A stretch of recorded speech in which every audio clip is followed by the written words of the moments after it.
Hinamak na manugang. Kabanata 55. Nag-iinit ang magandang mukha ni Jane Lewis. Nakahiga siya sa likod ni Alex Dixon, hindi man lang nangangahas na gumalaw. Hinayaan niya itong yakapin ang kanyang mga binti at humakbang pasulong. Oras na para umalis sa trabaho. Nang buhati ni Alex Dixon si Jane Lewis palabas ng gusali ng opisina, tumingin sa kanya ang mga tao sa paligid na may iba't ibang ekspresyon. Kung tutuusin, sikat si Jane Lewis sa kanyang kagandahan. Kahit may asawa na siya, marami pa rin humahanga sa kanya. Nang makita ng mga tao si Alex Dixon na hayagang nakayakap sa mga binti ni Jane Lewis, maraming tao ang naiinggit kaya napalunok sila ng laway, ngunit nakaramdam sila ng awa sa kanilang mga puso. Napakaganda ni Jane Lewis, bakit siya nakahanap ng walang kwentang asawa? Sayang ang mga regalo ng Diyos. Inakbayan ni Alex Dixon si Jane Lewis. Hindi niya naramdaman na mabigat si Jane Lewis. Malalaki ang hakbang niya habang naglalakad. Gayunpaman, ang mahinang halimuyak na iyon ay paminsan-minsan ay pumapasok sa kanyang ilong, na nagiging sanhi ng pag-init ng kanyang buong katawan. Bumibilis din ang paghinga niya. Malinaw na asawa niya ito, ngunit kahit na matagal na silang kasal, ito ang unang pagkakataon na nagkaroon sila ng ganoong matalik na pakikipag-ugnayan ngayon. Hindi mapigil ang mapangiti ni Alex Dixon. Pagka-uwi, orihinal na gustong masahay ni Alex Dixon si Jane Lewis sa kanyang tuhod, ngunit tumanggi si Jane Lewis. Nakita ni Alex Dixon na namumula ang mukha nito at iniiwasan siya ng mga mata. Hindi niya maiwasang magtanong ng may pagtataka, "What's wrong? Masama ba ang pakiramdam mo?" Hindi. Pinigilan ni Jane Lewis ang tibok ng puso at matigas na sumagot. Nakahiga siya sa matibay na likod ni Alex Dixon. Pulang-pula ang mukha niya at tumibok ang puso dahil sa amoy ng katawan nito. Nakaramdam siya ng kakaiba sa lahat. Kusa na lang siyang maglagay ng tuwid na mukha at magpakita ng malamig na tingin. Tiningnan siya ng mabuti ni Alex Dixon at sinabing, "Kung gayon, bakit ang pula ng mukha mo?" "Ayos lang ako, maliligo muna ako." Mabilis na tumalikod si Jane Lewis at naglakad papunta sa banyo. "Teka lang." Hinabol siya ni Alex Dixon. Siya ay tumingkayad at hinimas-himas ang mga paa ni Jane Lewis ng 4 o 5 beses. Sinamantala niya ang pagkakataong mag-iniksyon ng bakas ng enerhiya sa katawan ni Jane Lewis. Tapos na. Gustong umiwas ni Jane Lewis ngunit naramdaman niyang gamaan ang sakit sa kanyang mga paa. Nagtatakang tanong niya, "Paano mo ito nagawa?" "Hindi na masakit ang paa ko." Umiti si Alex Dixon at sinabing, "Ito ang massage technique na natutunan ko sa TV. Ang spray na tulad mo ay hindi ganoon kalubha. Hanggat nahanap ko ang tamang punto ng acupuncture, maaari kong gawin ang iyong dugo at maibsan ang sakit." Tumingin si Jane Lewis sa kanyang mga paa at sa sobrang gulat ay hindi siya makapagsalita. Ngayon lang namamaga at masakit ang tuhod niya. Matapos pinindot ni Alex Dixon ng ilang beses, unti-unting nawala ang sakit. Ang pamamaraan ng masahe na natutunan niya mula sa telebisyon ay talagang napaka-magical. "O sige, binilhan kita ng regalo. Tingnan kung gusto mo ito." Kinuha ni Alex Dixon ang jade bracelet sa dressing table at iniabot kay Jane Lewis. Hawak ni Jane Lewis ang jade bracelet sa kanyang kamay. Pagtingin sa kumikinang na jade, nakaramdam ng init ang kanyang puso. Ito ang unang pagkakataon na nagkusa si Alex Dixon na bigyan siya ng regalo. Isinuot ni Jane ang bracelet at saka mahinang namula ang mukha habang nagtanong, "I really like it, thank you."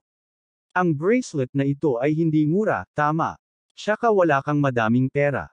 Nabili mo ba ito dahil matipid ka? Buti na gustuhan mo. May tinulungan ako sa Antique Street. Binigyan ako ng taong iyon. Hindi ako gumastos ng pera. Umiti si Alex Dixon. Saglit na natigilan si Jane Lewis bago siya bumulong na may kawalang kasiyahan, "Inilipat mo talaga ang mga bagay na ibinigay sa iyo ng ibang tao sa akin." Nang gabing iyon, si Jane Lewis ay paikot-ikot sa kama at talagang nagkaroon ng bihirang insomnia.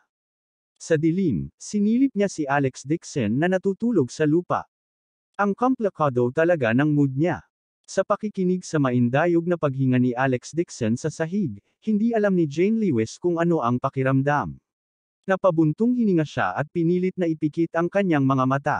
Actually, Hindi rin tulog si Alex Dixon. Sa maghapon, karga-kargo niya ang malambot na katawan ng kanyang asawa sa kanyang likod. Sa gabi, nakasuot din siya ng manipis na strip ng pajama. Sa mundong ito, marahil siya lang ang makapipigil sa kanyang mga pagnanasa sa ilalim ng gayong mga kalagayan. Tuldok, tuldok, tuldok. Kinaumagahan, pumasok si Alex Dixon sa kumpanya. Naunang pumasok sa elevator si Jane Lewis. Akmang susundan niya sila papasok, nakita niya sina Mark Lewis at Meng Nooran, isa sa harap at isa sa likod, palabas ng elevator sa tabi nila. May dala pa silang dalawang bodyguard. Nakita ni Meng Nooran silang dalawa at bahagya siyang tumingin kay Alex Dixon. Nang makita niya si Jane Liwa ay napangiti siya. Jane, pumasok ka sa trabaho. Matagal-tagal na rin noong huli tayong nagkita. May gagawin ako ngayon. Kapag natapos ko ang aking negosyo at bumalik, hahanapin kita upang gunitain ang mga lumang panahon. Alam ni Jane Liwa na magalang lang siya. Ayaw niya talagang maabutan siya. Magalang din itong tumango sa kanya. Sige, ituloy mo ang iyong trabaho. Kapag may oras tayo, sabay tayong kumain. Nagbago ang ekspresyon ni Mark Lewis nang makita niya si Alex Dixon. Malamig siyang ngumuso at naglakad sa harapan niya na nakataas ang ulo. Hindi siya pinansin ni Alex Dixon, ngunit nang makita niya si Meng Nooran, kumunat ang noo niya at nagtanong, gusto mo rin bang sumama? Mabuti rin na magkaroon ng ibang katulad ko. Malamig na sabi ni Meng Nooran. Hindi niya gusto ang mahihinang lalaki. Bumaba ang tingin niya kay Alex Dixon mula sa kaibuturan ng kanyang puso. Nag-isip si Alex Dixon ng ilang segundo at hindi napigil ang sabihin, nabalitaan ko na ang boss ng Chengdixon Company ay isang lokal na tyrant. Marami siyang tao sa ilalim niya. Pinapayuhan ko kayong huwag pumunta. Sa sandaling matapos siyang magsalita, hindi napigilan ni Mark Lewis na kutsain, Alex Dixon, mahiyain ka na parang daga. Ngayon gustong tumulong ni Nooran, at pinipigilan mo pa rin siya. Malamig na sabi ni Alex Dixon, Mark Lewis, kung lalaki ka talaga, maaasahan mo ang sarili mo para masolusyonan ang problema. Huwag pangunahan ang gulo kay Meng Nooran. Galit na sinabi ni Mark Lewis, ano ang ibig mong sabihin sa pagkakaroon ng gulo? Dahil naglakas loob akong isama si Nooran sa akin, masisiguro ko ang kaligtasan niya. Kung may mangyari talaga, paprotektahan ko si Nooran kahit anong mangyari. Nagboluntaryo akong tulungan si Mark Lewis. Malamig ang mukha ni Meng Nooran at mahinang nagsabi, kung ayaw mong pumunta, kalimutan mo na. Bumalik ka sa opisina. Pagkatapos sabihin iyon, sinabi niya kay Mark Lewis, let's go. Papalapit na ang sasakyan. Dalawang kotse ang nakapark sa pasukan ng kumpanya. 4 na security guard ang nakatayo sa tabi ng kotse, na armado. Sinimangutan ni Mark Lewis si Alex Dixon at sinabi kay Meng Nooran, let's go, sabi niya at naglakad palabas.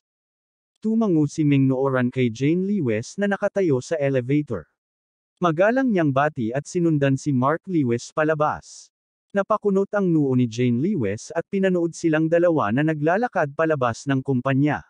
Nag-aalala niyang sinabi kay Alex Dixon, nagpunta si Mark Lewis para hanapin ang Chengdixon Company para mangolekta ng utang. Ayokong pakialaman ang buhay o kamatayan niya. Pero ang kumpanyang ito ay puro manloloko. Sumama rin sa kanila si Nooran. Hindi niya alam ang background ng kumpanyang ito. Paano kung nasa panganib siya? Bagamat kasing babaw na ng tubig ang relasyon nila ni Meng Nooran, magkaibigan sila kung tutuusin. Inaalagaan pa rin nila ang kaligtasan ng isa't isa. Higit pa rito, kung may problema si Meng Nooran, maantala ang pamumuhunan ng pamilya Meng sa Lewis family. Higit pa rito, naunawaan niya ang karakter ni Mark Lewis. Kung talagang nasa panganib sila, wala siyang magagawa. Nag-isip sandali si Alex Dixon at sinabing, pagkatapos ay hahanapin ko siya at sasabihin ko sa kanya ang tungkol sa sitwasyon. Pero kung makinig man siya sa akin o hindi ay sarili niyang pagpapasya yon. Tumango si Jane Lewis at nagturo. Kung gayon, mag-ingat ka rin. Huwag magdusa ng anumang pagkalugi. Nakuha ko. Tumalikod siya at naglakad palabas. Alam din ng kanyang asawa na nagmamalasakit sa kanya. Mukhang may pakialam pa rin ito sa kanya.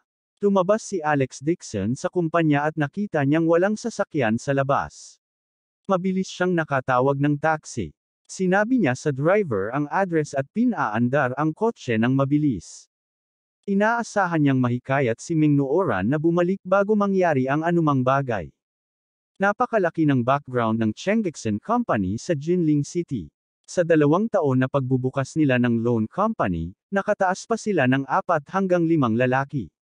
Hindi malaking bagay para kay Mark Lewis ang magkaroon ng gulo, ngunit kung si Ming Nooran ay nabuli, hindi ito papabayaan ng Ming family. Mahigit 40 minuto ang biyahe ng taxi at sa wakas ay nakarating sa isang patio. Ang patio na ito ay matatagpuan sa tabi ng kalsada sa labas ng lungsod. May kulay abong 7 palapag na gusali sa looban, at sa kaliwang bahagi ng patio ay may nakasabit na plaque, Chengxin Construction Company. Mayroon ding plaque sa kanina na may mga salitang Chengxin Financial Group na kasulat dito. Nakatali sa gate ang isang mabangis na black-backed wolfdog, kasama ang 2 matitigas na bodyguard. Nakatitig ang mga ito sa kanya nang may pag-iimbot. Sinigawan siya ng isa sa mga bodyguard, "Anong ginagawa mo dito?" "May hinahanap ako," itinuro ni Alex Dixon ang 2 itim na sasakyan na nakaparada sa bakuran. "Kasama ko sila." Tumikim ang guard at binuksan ang bakal na pinto, pinapasok si Alex Dixon. Sabi niya, "Sige, kakaakyat lang nila." Pumasok si Alex Dixon sa bakuran at nakaramdam ng kakaibang aura. Bagamat ito ay tila isang tahimik na bakuran sa ibabaw, ito ay nagbigay sa mga tao ng pakiramdam ng pang-aapi. Sa looban, may manggilan-ngilan din na nag-uusap. Lahat sila ay matipuno at may mabangis na tingin sa kanilang mga mata. Isang tingin at masasabi mong hindi sila mabubuting tao. Abangan ang susunod na kabanata.